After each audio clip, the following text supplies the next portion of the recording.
Hello, this is Zambia Today. I'm your host, Faith Katai.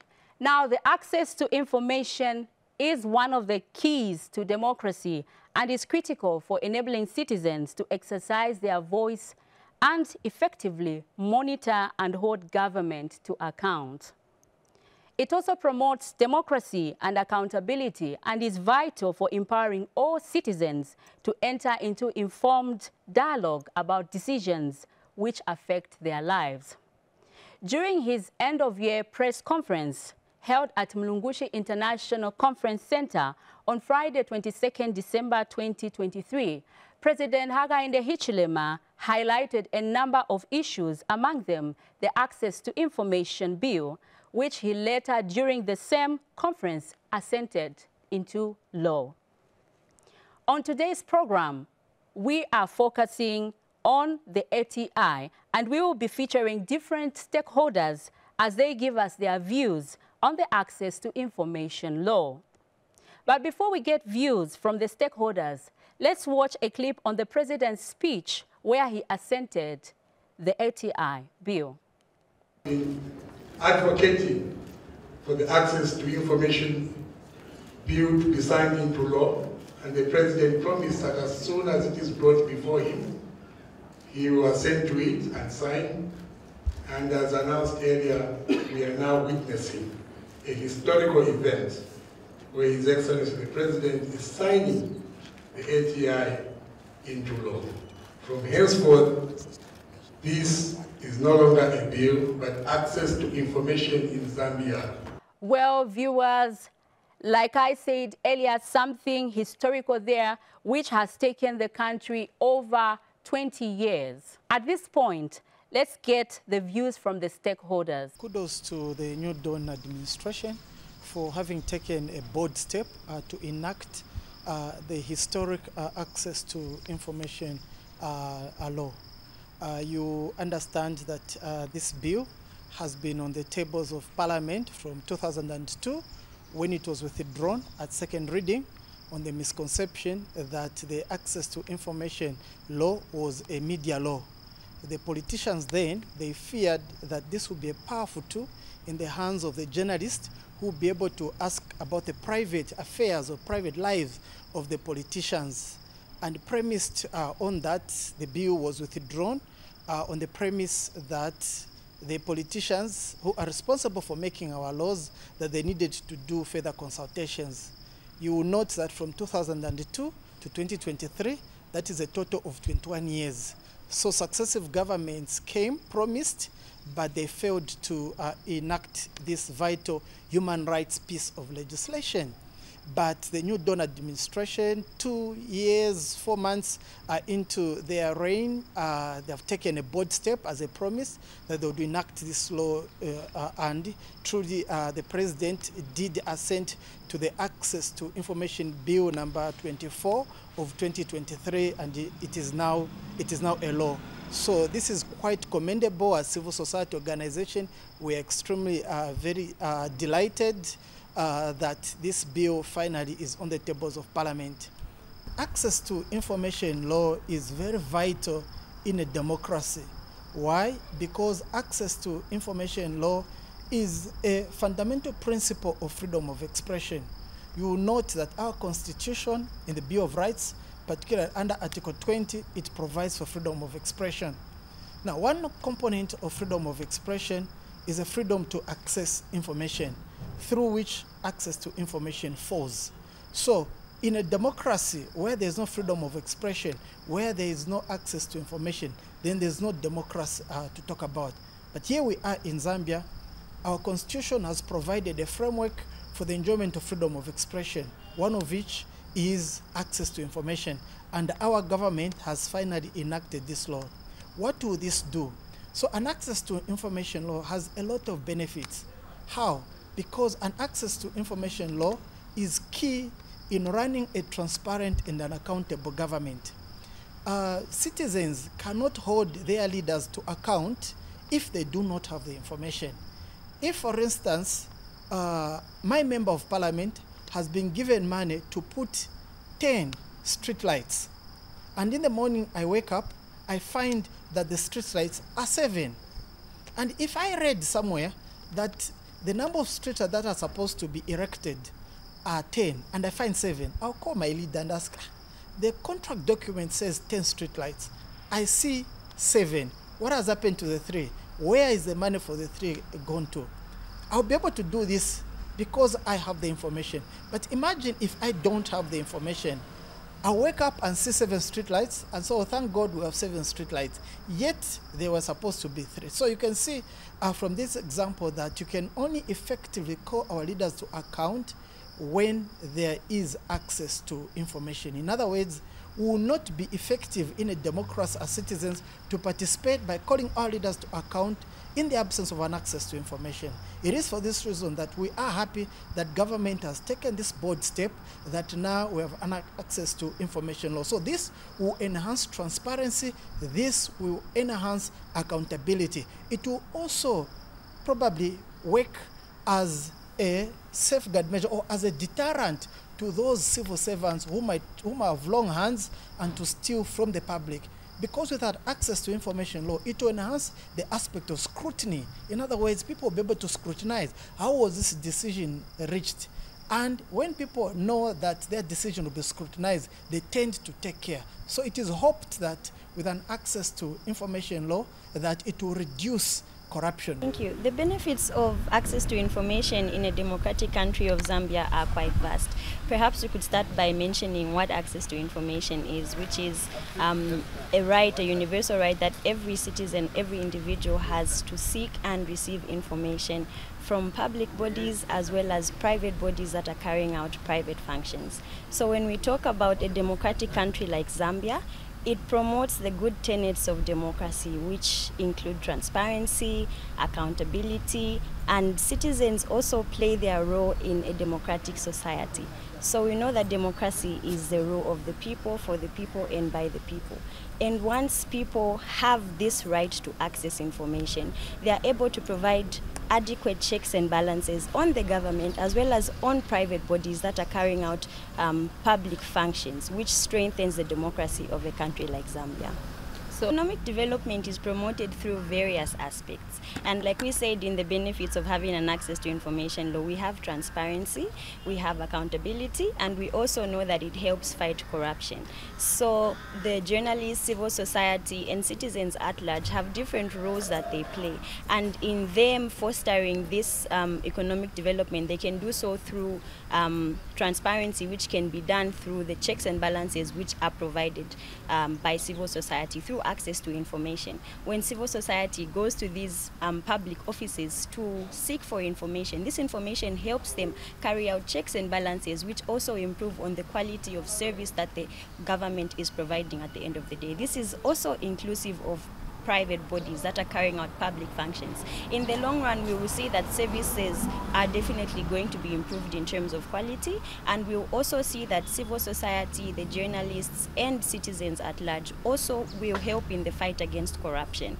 We know that the government is fighting corruption as a matter of urgency, and so we will see that through this law access to information, it will help in the development of the country through the fight for corruption, because now we know that when there is access to information, civil society, the journalists are going to produce quality stories, which is going to help unearth scams maybe that have been hidden because of lack of access to information. We will see that citizens are going to probe for better services because they know now what has been made transparent to them through access to information. They will also help strengthen public bodies in how they deliver their services to the people, because they know that they must provide this information. They are going to help also in terms of storage facilities, which we see in some provisions in the access to information law, and also preservation of information, which is delicate and important for the growth of our economy. Jesuit Center for Theological Reflection has called for the enforcement and implementation of the ATI law. Time that we have the access to information law in Zambia, and I think that in itself is quite a huge milestone. I think we've stated elsewhere that Zambia then joins the League of Nations that have access to information law. Yes. And that in itself is a huge achievement. But then I think we also have to mention that now going forward, we need to see now that we have the law in place. The law will come into force, and its implementation is critical. And I think it's in the process of the implementation of the law that we also have to see if there are other shortfalls, there are some limitations, because just like with any law, I mean, you can't have a perfect law, but at least it's good to have something to work with than having nothing at all. So in the process of the implementation, this is where then we hope that pretty soon we should be able to begin working on the refinement of this piece of legislation, just to strengthen certain aspects of the law, which, like as we have mentioned elsewhere, that when it comes to access to information law, there are standards, international international principles that we look at to what constitutes a very good access to information law. I think we have mentioned also some of them, for instance, maximum disclosure or limited scope of exceptions, and also how we interpret public interest, etc. So all those. So it's in the actual application, implementation and application of the law that we see how these various standards. The Human Rights Commission also added their voice. Let's take a look at this. The access to information law had been long overdue.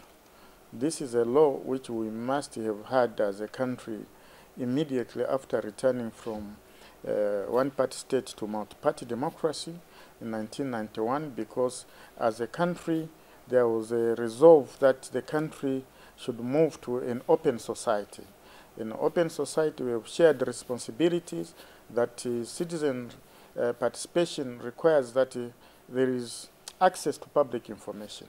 So this is a landmark development to have happened almost 23 years of trying to enact this law unsuccessfully, but under this administration it has been resolved, and now we have the access to information law.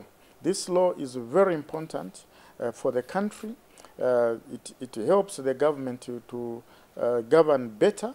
It is going to run a transparent, accountable, democratic system of government in which there will be, informed participation of citizenry.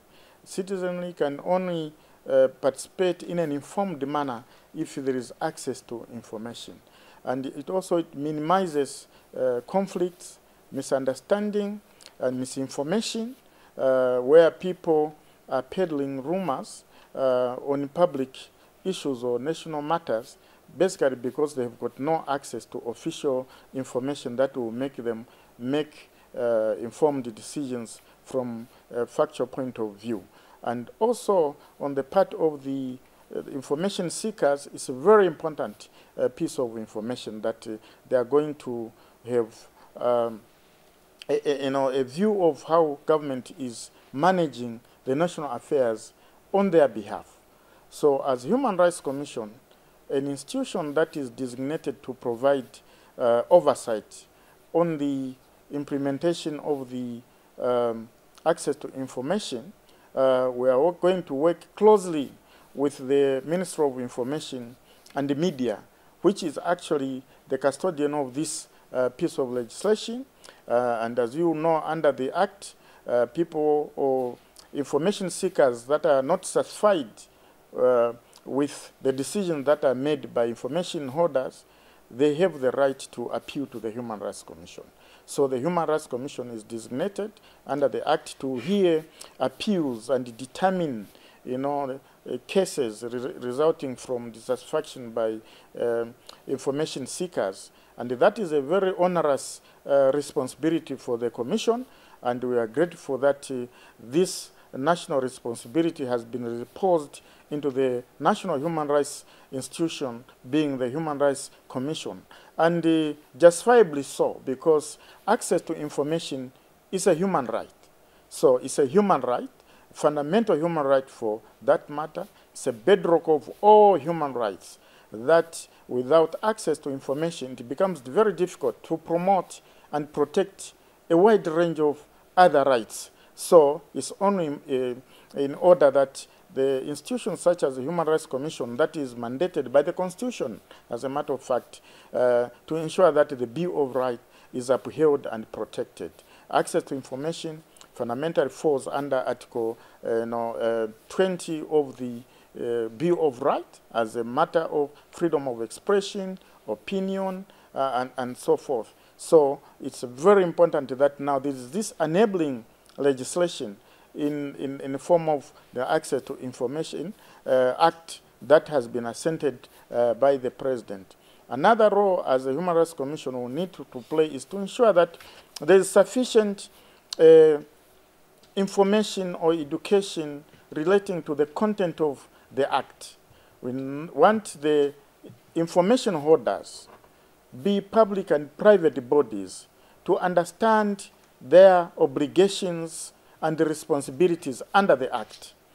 But also that the information seekers also, they should understand the contents of the Act and know which information may be made available to them or which may not be released to them by the design of the Act. Because even if there is access to information, it's not an absolute right. There are legitimate restrictions to certain information in the national interest, public health, public order, and these are internationally prescribed restrictions under the International Covenant on Civil and Political Rights, which the UN Convention, the principal UN Convention, which deals with access to information. So we will need to improve understanding on both sides, the information seekers and the information holders, so that there is no misunderstanding. This misunderstanding that creates conflict, and is that conflict which really may cause the implementation of this act, cause some difficulties in the implementation of this act. So far, so good. The act may not be perfect, but it's a good start. We have to test it. Let's test its implementation. Where we have challenges, we will review the act at an appropriate time. But for now, what is important is to do with what we have as an act. So Zambia has joined a number of growing countries that have enacted access to information. We have heard how the Human Rights Commission is keen to work with the Ministry of Information and Media to ensure that the ATI law is implemented. Indeed, the Access to Information law, which was signed by the head of state, will help the public and the nation at large to make informed choices, as the media will be able to give them more information on issues of interest and development. Well, we have come to the end of Zambia Today. This has been Faith Katai. Have a pleasant viewing.